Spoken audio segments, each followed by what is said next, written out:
महाभारत का युद्ध समाप्त हो चुका था, लेकिन इसका प्रभाव युगों युगों तक रहा। भगवान श्री कृष्ण, जिनकी बुद्धिमत्ता और दिव्यता ने पूरे युग को दिशा दी, उनका अंत कैसे हुआ?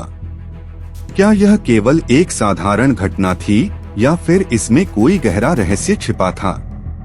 क्या उनकी मृत्यु नीति का खेल थी या कर्मों का चक्र? आज के इस वीडियो में हम जानेंगे श्री कृष्ण की मृत्यु से जुड़े हर पहलू को। नमस्कार दोस्तों, आपका स्वागत है डिस्कवर इंडिया इनसाइट्स में। आज हम उस रहस्य को उजागर करेंगे जिसने युगों से लोगों को सोचने पर मजबूर कर दिया है। महाभारत के बाद का युग। महाभारत का युद्ध केवल युद्ध नहीं था, यह मानवता की दिशा बदलने वाला सबसे बड़ा अध्याय था। धर्म ने अधर्म पर विजय तो पाई, लेकिन इसके परिणाम विनाशकारी रहे। यदुवंश के गौरवशाली राजकुल में धीरे धीरे अहंकार और कलह घर करने लगी।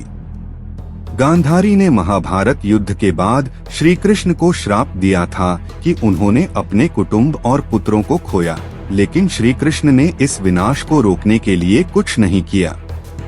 इस श्राप के अनुसार यदुवंश का विनाश उनके ही कारण होना तय था। द्वारका में ऋषि दुर्वासा का श्राप भी यदुवंश पर मंडरा रहा था। एक बार यदुवंशी युवकों ने ऋषि दुर्वासा के साथ मजाक किया, जिसके परिणामस्वरूप ऋषि ने भविष्यवाणी की कि यदुवंश का अंत आपसी संघर्ष में होगा। यह भविष्यवाणी सच साबित हुई।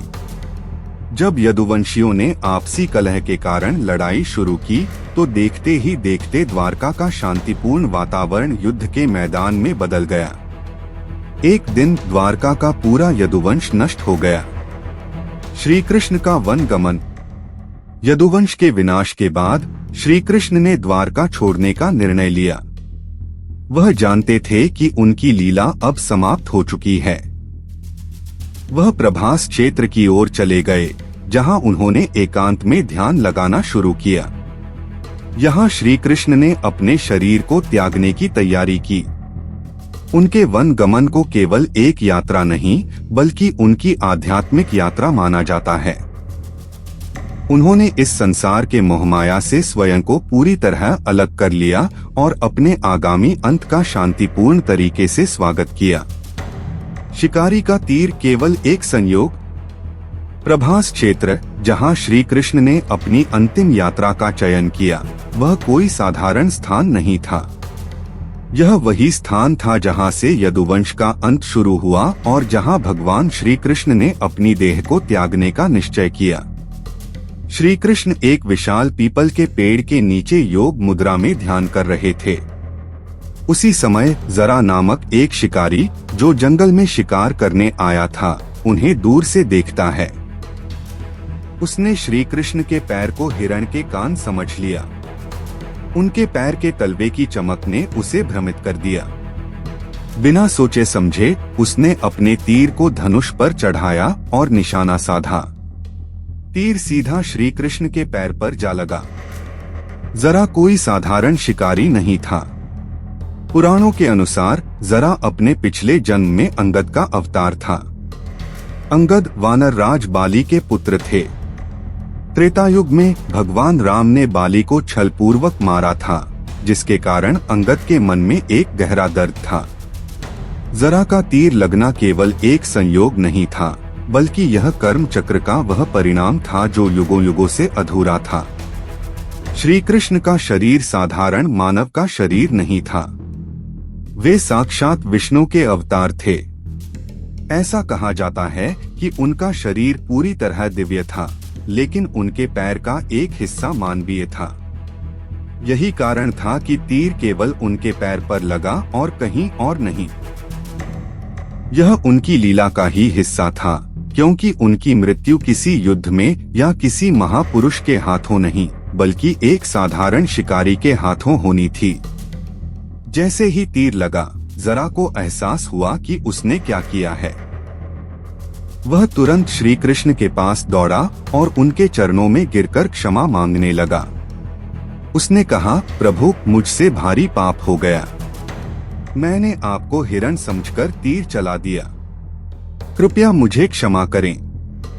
श्री कृष्ण ने अपने दिव्य स्वर में जरा से कहा, डरो मत, यह सब ईश्वर की योजना का हिस्सा है। तुम्हारा यह कृत्य मेरे जीवन की अंतिम लीला को पूरा करता है। तुम्हें अपराध बोध से ग्रस्त होने की जरूरत नहीं है। मैंने जानबूझकर इस समय और इस स्थान का चयन किया ताकि यह कर्म चक्र पूर्ण हो सके। महाभारत के कई ग्रंथों और पुराणों में इस घटना का उल्लेख मिलता है। ऐसा कहा जाता है कि श्री कृष्ण ने स्वयं ही इस प्रकार की मृत्यु का चयन किया था, क्योंकि वे इस पृथ्वी पर अपने अवतार की समाप्ति चाहते थे। यह घटना न केवल कर्म चक्र को पूर्ण करती है, बल्कि यह हमें यह भी सिखाती है कि हमारे कर्म, चाहे वे किसी भी युग में किए गए हों, उनका परिणाम अवश्य मिलता है। इस घटना में सबसे अद्भुत बात यह थी कि तीर लगने के बावजूद श्री कृष्ण ने शिकारी जरा के प्रति कोई क्रोध नहीं दिखाया। उन्होंने उसे आशीर्वाद दिया और कहा कि वह अपने जीवन को अच्छे कर्मों में लगाए। यह दर्शाता है कि श्री कृष्ण कितने सहनशील और ममतामय थे। इस प्रकार शिकारी का तीर लगना सिर्फ एक संयोग नहीं था, बल्कि यह ईश्वर की योजना, कर्म चक्र और युगों से चल रहे घटनाक्रमों का परिणाम था। धरती से श्री कृष्ण का प्रस्थान। शिकारी जरा द्वारा मारे गए तीर के बाद श्री कृष्ण ने शांतिपूर्ण तरीके से अपनी देह को त्याग दिया। इस घटना को महाप्रस्थान के रूप में जाना जाता है। कहा जाता है कि श्री कृष्ण की आत्मा ने वैकुंठ की ओर प्रस्थान किया, जहां से वह आए थे। भौतिक दृष्टि से यह घटना प्रभास तीर्थ में घटित हुई थी, जो आज के गुजरात राज्य में स्थित है। यहाँ पर आज भी एक मंदिर है, जिसे श्री कृष्ण के अंतिम समय का साक्षी माना जाता है। श्री कृष्ण की मृत्यु के साथ ही द्वारका का अंत भी सुनिश्चित हो गया। कुछ समय बाद समुद्र ने द्वारका को अपने भीतर समा लिया। यह घटना बताती है कि जीवन और मृत्यु दोनों ही इस संसार के चक्र का हिस्सा हैं। मृत्यु या लीला का अंत। भगवान श्री कृष्ण की मृत्यु को आज भी अलग अलग नजरिए से देखा जाता है। कुछ इसे एक ऐतिहासिक घटना मानते हैं, जबकि अन्य इसे एक दिव्य लीला का अंत कहते हैं। उनके जीवन का हर पल, हर निर्णय केवल मानवता के लिए एक संदेश था। उनकी मृत्यु हमें यह सिखाती है कि संसार में सब कुछ नश्वर है, चाहे वह कितना भी शक्तिशाली क्यों न हो। यह हमें यह भी याद दिलाता है कि हर अंत के पीछे एक नई शुरुआत छिपी होती है। दोस्तों, श्री कृष्ण की मृत्यु केवल एक घटना नहीं, बल्कि एक संदेश है। उनका जीवन और मृत्यु हमें यह सिखाते हैं कि हमें अपने कर्मों पर ध्यान देना चाहिए और जीवन को धर्म और सत्य के मार्ग पर चलकर जीना चाहिए। आपको क्या लगता है? क्या श्री कृष्ण की मृत्यु केवल एक संयोग थी या फिर यह एक नियोजित लीला का हिस्सा थी? अपने विचार कमेंट में जरूर साझा करें। अगर आपको यह वीडियो पसंद आया हो तो इसे लाइक और शेयर करें।